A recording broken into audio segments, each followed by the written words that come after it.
नमस्कार साथियों, जय हिंद। आज मैं आपको बताऊंगा वन रैंक वन पेंशन क्या होता है। अक्सर आपने सुना होगा वन रैंक वन पेंशन, लेकिन बहुत सारे लोगों को एक्चुअल ये किस तरह से एमओडी आर्मी में लागू हुआ और किस तरह से असम राइफल में यदि लागू होगा तो ये किस तरह से लागू होगा, क्योंकि असम राइफल में जो है 60 साल तक की सर्विस है, लेकिन 60 साल तक सर्विस जो है हमारे 90% आदमी 95% आदमी वॉलंटियर रिटायरमेंट आते हैं। तो क्योंकि एमओडी आर्मी ऑपरेशनल कमांड है और 60 साल तक एमओडी आर्मी रूल के मुताबिक सर्विस करना पॉसिबल नहीं है, तो इसीलिए इसका जो है वन रैंक वन पेंशन, ऐसे में हमारे जवानों को बहुत कम पेंशन मिलती है बहुत, और दूसरी बात है कि पेंशन जो वेरिएशन है वो बहुत ज़्यादा है। तो इसको पुराने जो पेंशनर हैं उनको नए के लगभग में लाने के लिए किस तरह से असम राइफल को वन रैंक वन पेंशन सरकार यदि लागू करेगी तो देगी, ये सारा चीज़ हम इसको विस्तार पूर्वक यहाँ पर दिखाएंगे। हमारे पास बोर्ड भी है और आप वीडियो को पूरा ध्यान से देखिए और वीडियो को शेयर कीजिए, लाइक सब्सक्राइब कीजिए, ताकि अधिक से अधिक लोगों को वन रैंक वन पेंशन की जानकारी प्राप्त हो सके। तो सबसे पहले हम बताते हैं आपको वन रैंक वन पेंशन क्या होता है। वन रैंक वन पेंशन का मतलब होता है सेवानिवृत्त होने की तारीख से इतर समान रैंक पर सेवानिवृत्त हुए समान अवधि के लिए सेवा देने वाले सशस्त्र सैन्य कर्मियों को समान पेंशन दी जाएगी। यानी कि जब दो जवान एक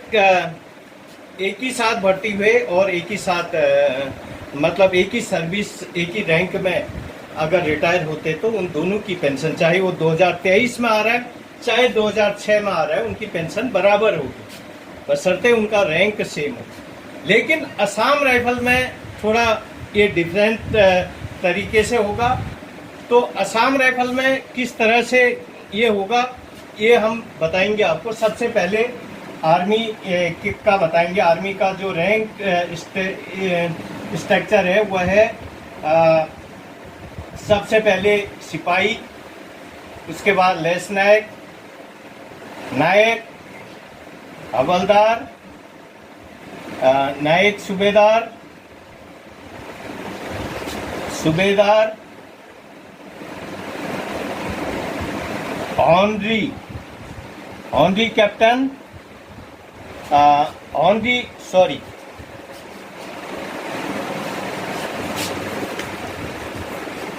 सूबेदार, ऑनरी लेफ्टिनेंट है और सूबेदार मेजर भी है,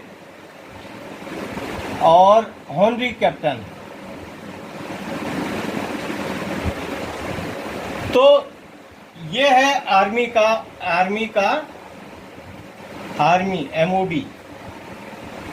एमओडी आर्मी रैंक स्ट्रक्चर ये है। तो अभी जो है तो सिपाही, अगर एक सिपाही 1 जनवरी 2023 को लागू पेंशन आया और एक आया 1/1/2010 को, तो इनकी जो पेंशन होगी ये भी अब आर्मी के अंदर जो सर्विस है वो एक सिपाही रैंक की एक ही होती है, तो एक ही बराबर इनको पेंशन मिलेगी। पहले ये वेरिएशन होता था, ये लोग भी हमारी तरह परेशान रहते थे कि भाई मेरी इसकी इतनी पेंशन, हमारी बराबर रैंक है, बराबर सर्विस है, तो हमारी जो है पेंशन बराबर क्यों नहीं आ रही है। तो अब ये जो OROP है वन रैंक वन पेंशन से इनकी ये समस्या दूर हो चुकी है। अगर कहीं पर ऐसा है कि अगर इनकी सपोज एक सिपाही, एक हवलदार रैंक है, अगर ये 20 साल सर्विस किया और दूसरा हवलदार भी 20 साल सर्विस किया, और इसका जो है ये 2023 में आया और ये 2010 में आया। तो तब भी इसका ये हौलदार सर्विस इनकी 20 साल है, इसकी भी 20 साल है, तो इनकी पेंशन बराबर होगी। तो 23 में आया चाहे 10 में आया।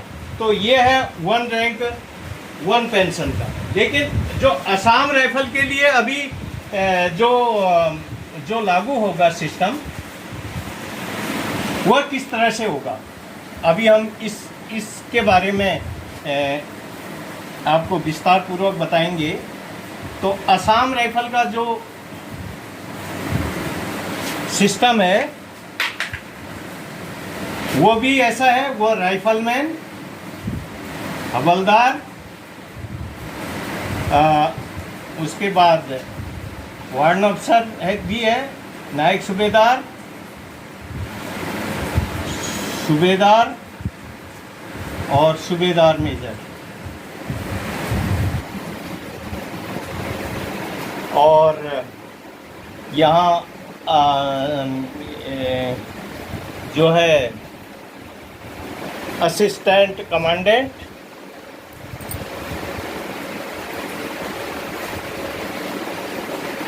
Deputy commandant. फिर साथियों, अभी आपने देखा हमने एमओडी आर्मी का जो 1 रैंक 1 पेंशन का किस तरह से उनका होता है, लागू होती है, वो बताया। अभी हम बताएंगे असम राइफल का 1 रैंक 1 पेंशन अगर लागू होगा तो कैसे होगा। क्योंकि असम राइफल में नाम का जो है 60 इयर्स सर्विस है, और लेकिन 95% लोग हमारी जो है 60 साल 90 से 95 60 साल नौकरी नहीं कर पाते। वॉलंटरी रिटायरमेंट पेंशन लगातार विषम और विकट परिस्थितियों में सर्विस के कारण 90% से ज़्यादा लोग आर्मी ऑपरेशनल कमांड की जो रूल के मुताबिक नौकरी नहीं कर पाते हैं और वॉलंटरी रिटायरमेंट आने को मजबूर होते हैं। ऐसे में अगर असम राइफल को 1 रैंक 1 पेंशन लागू होगा तो कैसे होगा। तो सबसे पहले असम राइफल का जो रैंक स्ट्रक्चर है वो है राइफलमैन, हवलदार, वार्ड अफसर, नायक सूबेदार, सूबेदार major, assistant commandant, deputy commandant, commandant. तो इस तरह से जो है असम राइफल का जब है, तो असम राइफल का सपोज तो 1 रैंक 1 पेंशन का भी सेम होगा। सपोज एक राइफलमैन है, अगर वो जो है अगर एक जवान एक सपोज 10 को आफ्टर 20 साल के बाद 20 इयर्स के बाद रिटायर हुआ है तो इसकी पेंशन, और एक जवान 2023 को रिटायर हुआ, 20 साल सर्विस है, ठीक है। तो अब ये जो 1/1/2023 में इस जवान की, अब ये तो आ गया है, इसको सपोज इसको अगर सपोज 12,000 बेसिक पे मिल रही है, बेसिक पेंशन मिल रही है 12,000 बेसिक पेंशन, ठीक है। अब ये जो ऑन सर्विस है, जो 1/1/2023 तक 20 साल सर्विस जिसकी है, अब इसकी जो बेसिक पे क्या है, बेसिक पे सपोज इसकी बेसिक पे 40,000 रुपये है या 38,000 रुपये है, अप्रोक्सीमेट इनकी बेसिक पे 20 साल में सिपाही है तो अप्रोक्सीमेट हमने पता किया तो इसकी सपोज 38,000 समथिंग जो है बेसिक पे है। तो 38,000 भागा 2 डिवाइड 2 बराबर 19,000। तो ये जो 12,000 वाला जो राइफलमैन है, तो ये इसकी जो OROP के अंदर आएगा तो ये इसकी भी 19,000 बेसिक पेंशन होगी, जो 1/1/23 को आया, और जो 1/1/10 को आया 20 साल के बाद, उसकी भी 19,000 होगी, ठीक है, दोनों की। तो अभी सपोज इनकी 11,000 12,000 ऐसे मिल रही है। तो ये तो है एक एग्जाम्पल राइफलमैन का। अब मैं एक हवलदार का लगाता हूँ। अब हवलदार का प्रमोशन भी होता है। तो सपोज एक हवलदार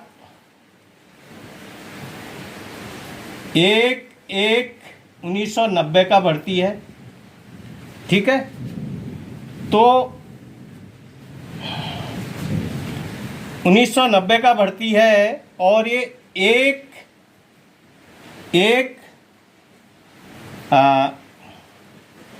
90 और 2010 को या 2010 को ये सपोज 20 साल के बाद 20 ईयर्स सर्विस के बाद रिटायर हो गया, पेंशन आ गया। सपोज इसकी पेंशन आ रही है, 13,000 रुपये pension, basic pension, BASIC basic pension ऐसी आ रही 20 साल में, लगभग 13,000 12,000, किसी की 12,000 आ रही, किसी की 13,000 है, किसी की सपोज एक एग्जांपल दे रहा हूँ। अब एक हवलदार जो ऑन सर्विस है, ऑन सर्विस हवलदार, अब ये दूसरा हवलदार एक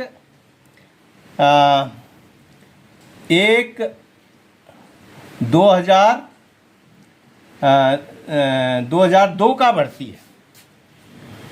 अब 2000 या 3 का भर्ती है, 4 के बाद तो पेंशन, ये दूसरी पेंशन लागू है, OPS लागू नहीं है।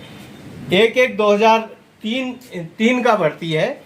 अब सपोज ये एक 2023 को इसको भी कितनी 20 ईयर्स सर्विस हो रही है, 20 ईयर्स, इसकी भी 20 ईयर्स सर्विस कंप्लीट होगी। अब ये हवलदार बना था, इसका डेट ऑफ प्रमोशन हुआ इसका PROMOTI, प्रमोशन हुआ आफ्टर 17 ईयर्स। और ये जो ऑन सर्विस में जो हवलदार है, इसका भी 17 ईयर्स में प्रमोशन हुआ। लेकिन ये आ रहा है 1/1/2023 को और ये आ गया 2010 को। तो 1/1/23 को इसकी जो बेसिक पे कितनी थी, 1/1/23 को इसकी बेसिक पे सपोज इसकी बेसिक पे थी 41,000 ऑन सर्विस में। तो इसकी पेंशन, अगर ये 20 साल में पेंशन आता है 1/1/23 को, तो इसकी बेसिक पेंशन होगी 50% होता है, तो इसकी पेंशन होगी 20,500। ये हो रहा है, ऐसी आ रही। तो एक हवलदार, इसकी भी सर्विस 20 साल है, ये भी 17 साल में हवलदार बना। और एक हवलदार 1/1/90 का भर्ती है, इसकी भी 20 साल सर्विस है और ये भी 17 साल में हवलदार बना। ये हवलदार 1/1/2010 को पेंशन आ गया और ये हवलदार 1/1/2023 को पेंशन आया। तो दोनों की सर्विस बराबर है, तो इसकी बेसिक पेंशन बन रही है 20,500 और इस जवान को जो पेंशन मिल रही है 13,000। तो ये OROP के अंदर क्या होगा, इसकी पेंशन भी 20,500 होगी। तो ये तरीका होगा OROP, असम राइफल के OROP जो पेंशन वेरिएशन जवान का, क्योंकि ये पुराने, ये नए को कम नहीं कर सकता है। ये जो 20,500 इसकी बेसिक पे है, पे 41,000 का 50% के बाद इसकी 20,500 बेसिक पेंशन बनी। तो इसमें DA लगेगा और प्लस पेंशन बनती है। पेंशन बराबर होता है बेसिक पे, बेसिक पेंशन, उसके बाद DA, उसके बाद मेडिकल अलाउंस 1,000 रुपया ये मिलता है और ये DA मिलता है जो भी लागू। तो इस तरह से OROP का मतलब ये होता है कि एक ही दो जवान अगर एक ही क्राइटेरिया में है, एक ही मतलब सपोज एक तो उस हिसाब से इसका ये बनेगा, चार्ट बनेगा। 20 साल सर्विस, 21, 22, 23, 24, 25, 26, 27, 28, 29, 30, इस तरह से ये चार्ट बनेगा। तो इस तरह से देख लो किस तरह से OROP होगा। अभी मैं सपोज एक 25 साल 26 साल के हौलदार का बताऊंगा। तो उसका तो प्रमोशन होना चाहिए था, लेकिन उसका जो है प्रमोशन नहीं हुआ, तो उसका भी यही सिस्टम होगा। अगर एक वारंट ऑफिसर है, सपोज वारंट ऑफिसर है या JCO है, इसकी अगर वारंट ऑफिसर है 25 साल या 26 साल सर्विस है, 26 ईयर्स है, और ये सपोज 2010 में रिटायर हो गया है, और दूसरा वारंट ऑफिसर है या हौलदार है ये 2023 में अगर रिटायर हो रहा है, और तो इसकी जो बेसिक पे क्या है, सपोज इसकी बेसिक पे 48,000 है सपोज। तो इसकी तो अब ये जो 2010 वाला 26 साल के बाद अगर आया और कोई सपोज इसकी 18,000 आ रही पेंशन, और इसकी जो ऑन सर्विस है इसकी अगर बेसिक पे 48,000 पहुंच गई है, तो इसकी जो बेसिक पेंशन ये पे पहुंच गई है, ये है पे, तो पेंशन बनेगी 48,000 का 50%, तो ये बनी 24,000, तो plus DA plus medical allowance. तो इस तरह से ये जो सर्विस वाइज, अब ये 26 साल का हौलदार ये भी है जो 2010 में 26 साल जिसको पूरे हुए और रिटायर आ गया, और एक जो 2023 में जिसको 26 साल, इसको भी 26 साल, इसको 23 में हुए हैं। तो इसकी अब 48,000 बेसिक पे है, तो इसकी 50% 24,000 पेंशन, जो 18,000 इसको जो 2010 में आया, तो इसकी भी ये गवर्नमेंट को ये फिक्स करनी पड़ेगी जो पेंशन है, क्योंकि एक क्राइटेरिया समान रैंक समान पेंशन। तो असम राइफल के लिए लागू होगा समान रैंक समान सर्विस समान पेंशन, समान रैंक समान पेंशन, समान रैंक समान सर्विस और समान पेंशन। असम राइफल के लिए लागू होगा OROP, 1 rank 1 pension, 1 rank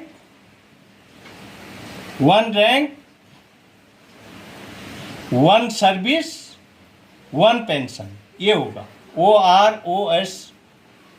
OROSOD OP, ठीक है। 1 rank 1 service 1 pension Assam rifle को लागू होगी। तो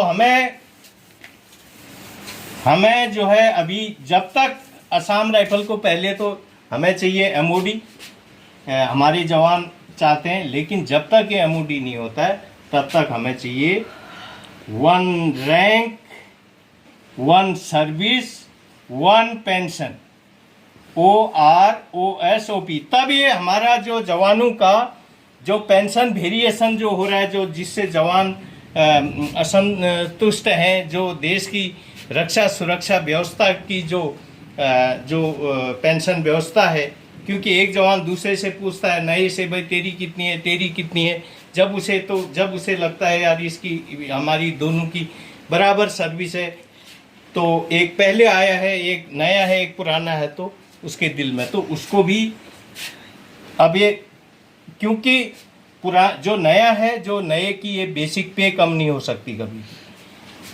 कोई भी जवान कभी भी ये भ्रम में नहीं रहे कि उनकी पे कम कर देगा या पेंशन पे किसी की कम नहीं होगी, कम नहीं हो सकती है।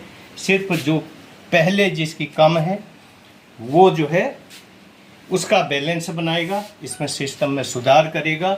तो इस तरह से ये हमारा 1 रैंक 1 सर्विस 1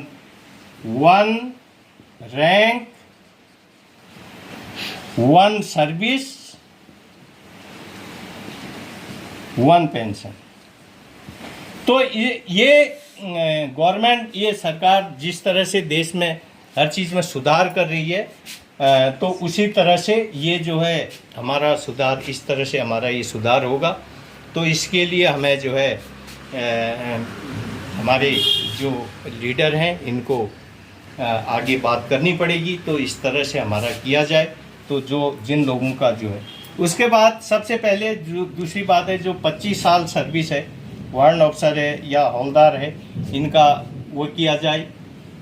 जो रैंक, जो प्रमोशन का भी ठीक किया जाए, क्योंकि 30 साल 35 साल तक जो है हवलदार में अटके रहता है, वार्ड ऑफिसर में अटके रहता है, तो ये योग्य काबिल लोग भी होते हैं इसमें, तो ये भी ठीक करने की ज़रूरत है। तो आज के लिए फिर मैं इसके बारे में अगली वीडियो में चर्चा करूँगा। आज के लिए इतना ही। तो वीडियो को लाइक, सब्सक्राइब और शेयर कीजिएगा। धन्यवाद साथियों। अभी